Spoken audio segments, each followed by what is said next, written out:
又是一个夜晚，方家队伍来到龙渊省边缘的一座县城中，数百人都歇息下来，以待明天继续赶路。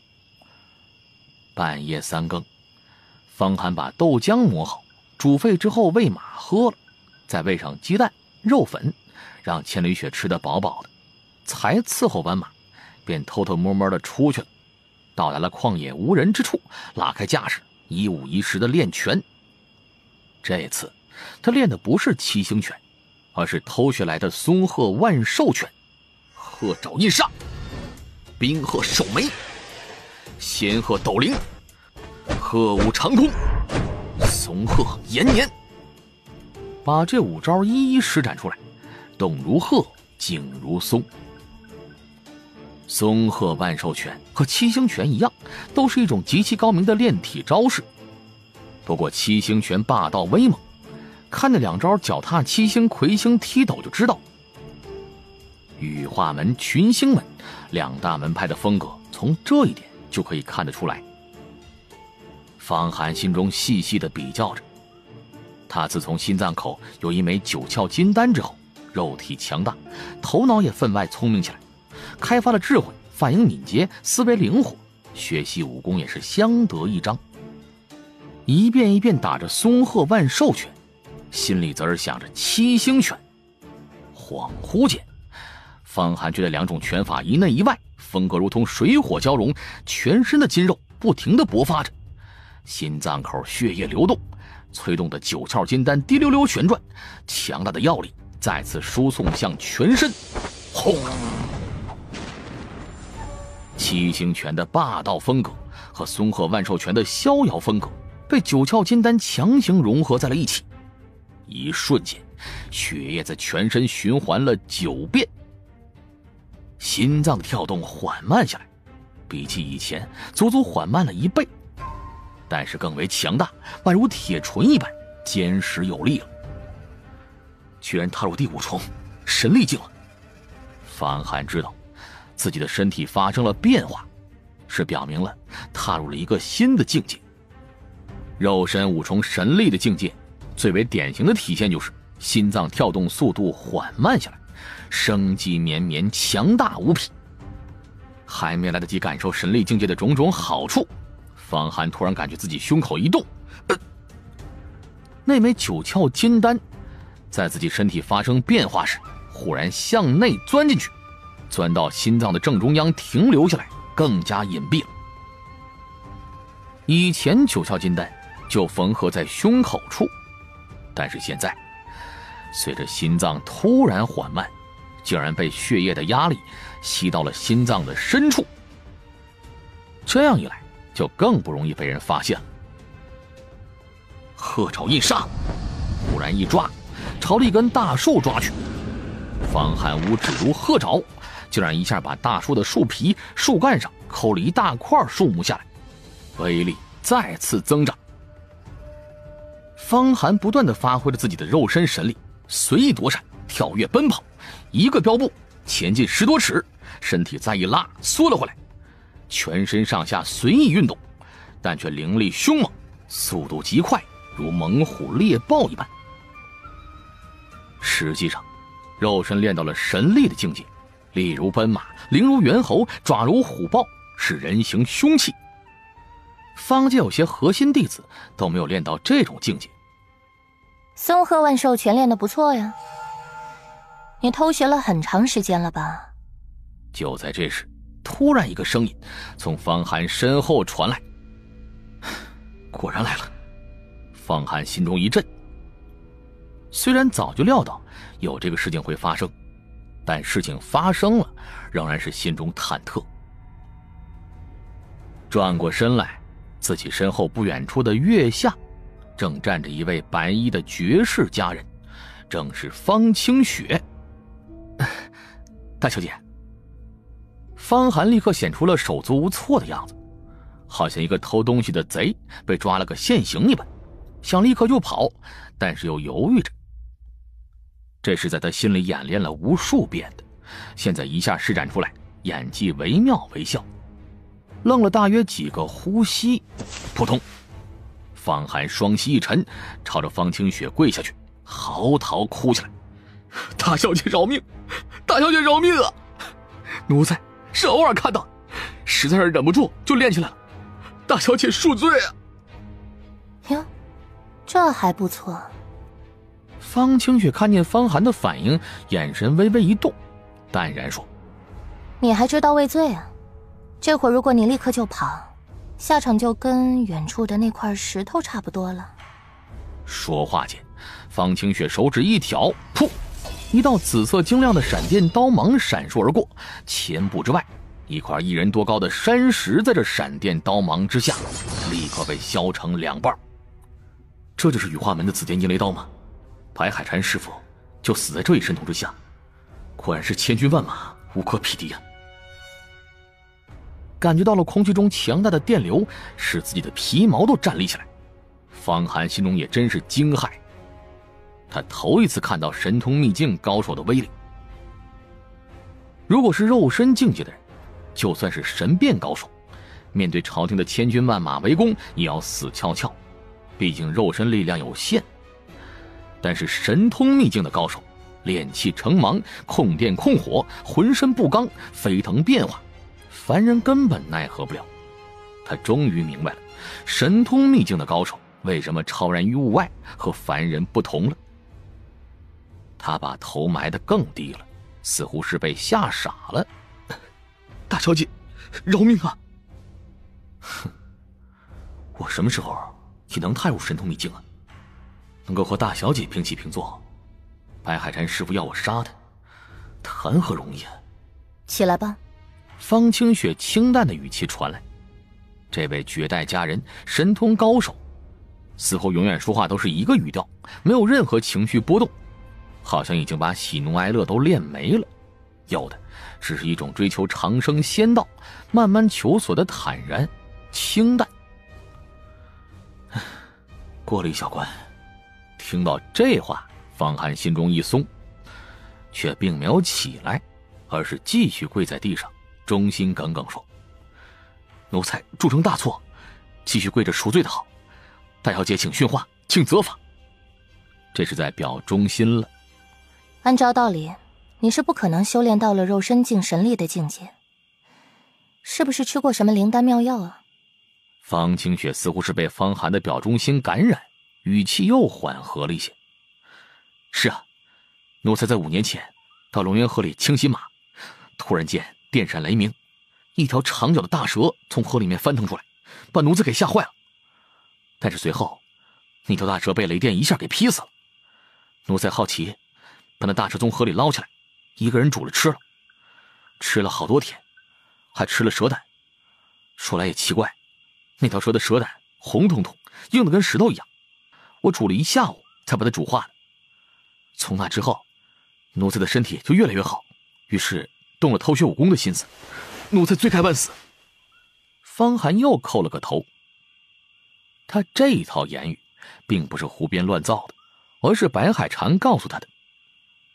独角蝰蛇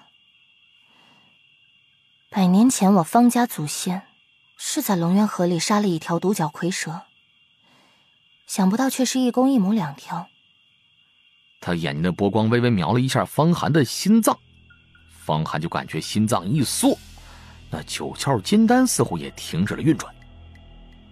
幸好方清雪没有细看，也幸亏是刚才方寒练到了神力境界，心脏骤然减慢了，把9窍金丹吸到了最核心深处，又幸亏方清雪被方寒的一话分散了注意力，否则的话9窍金丹的秘密只怕会被发现。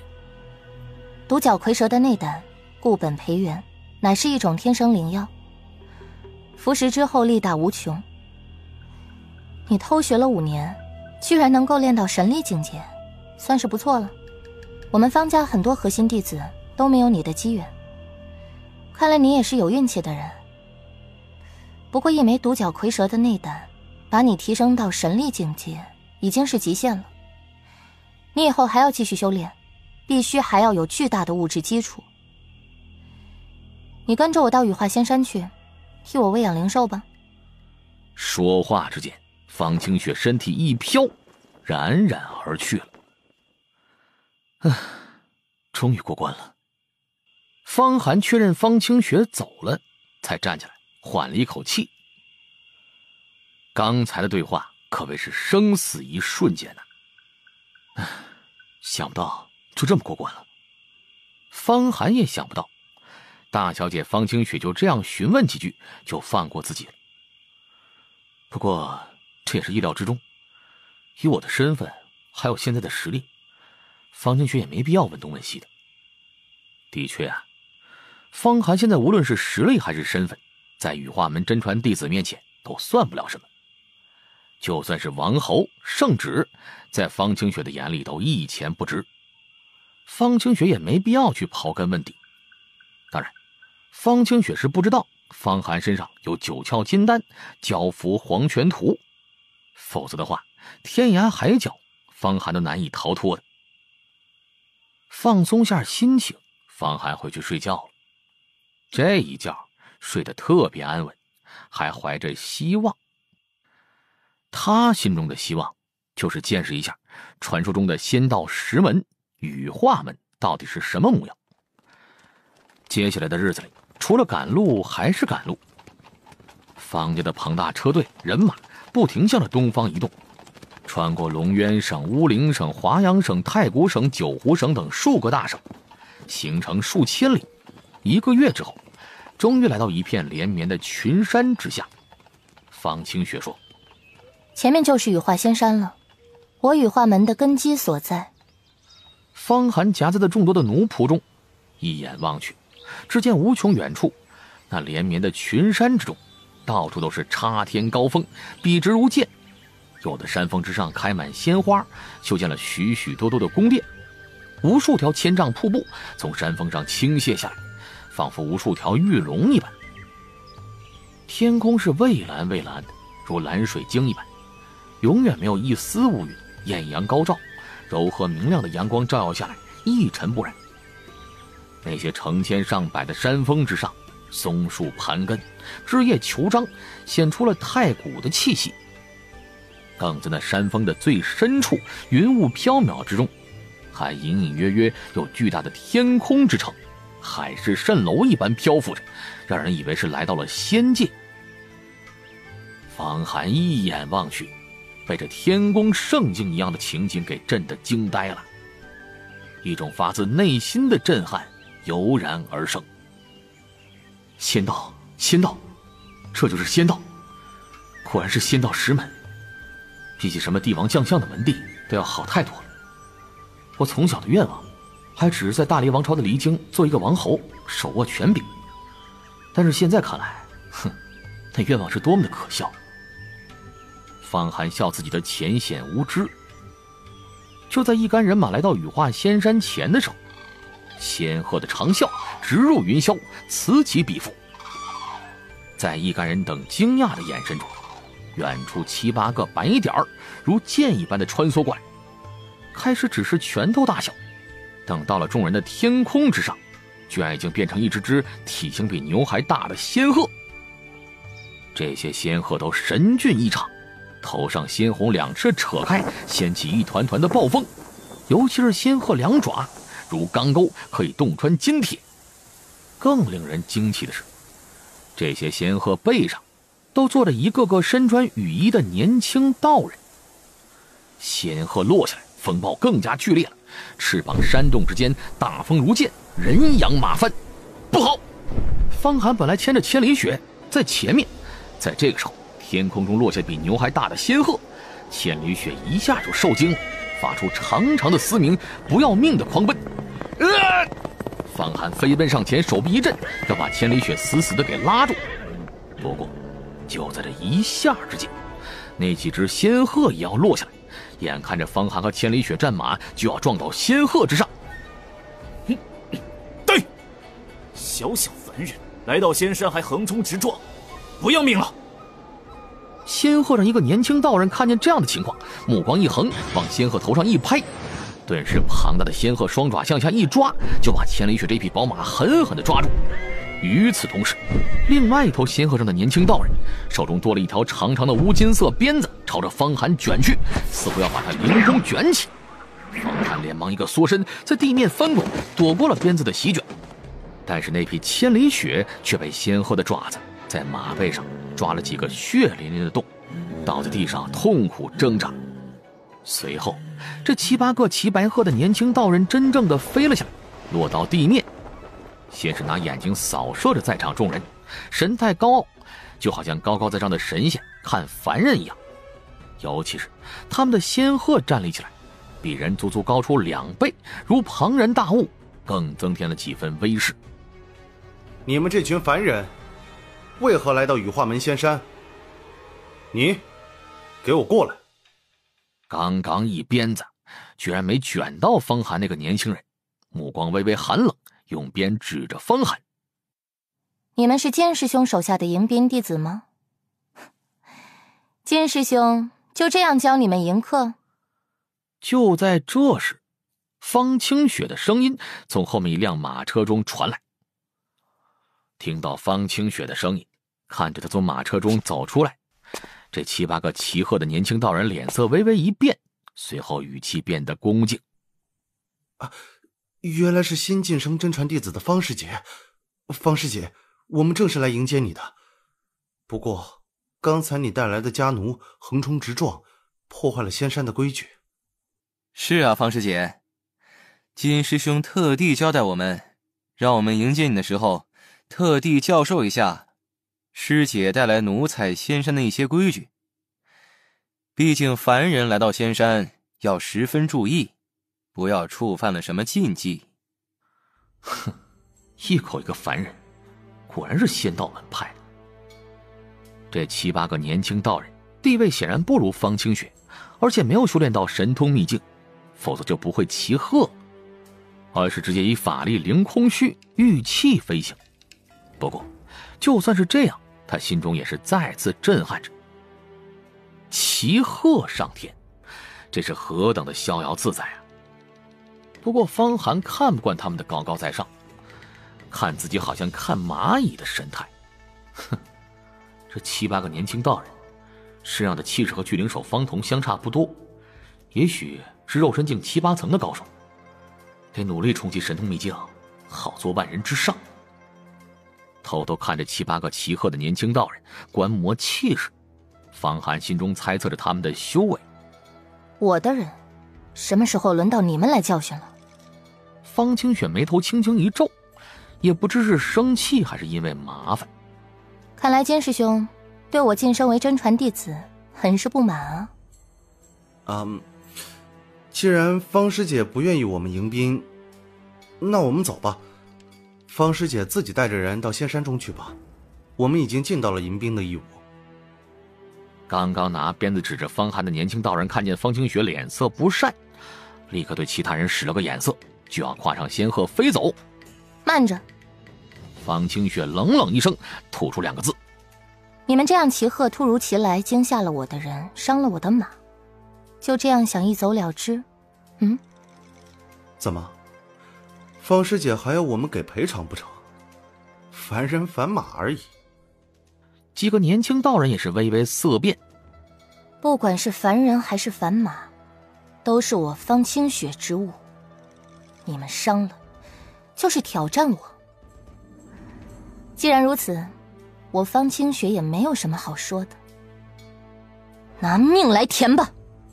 方清雪站立起来，身体唰的一下悬浮在了空中，全身气流旋转，白衣飘飘，周身3丈之外，紫色电光噼里啪啦的闪动着，睥睨天地，不容万物亵渎的气息从他身上传达出来。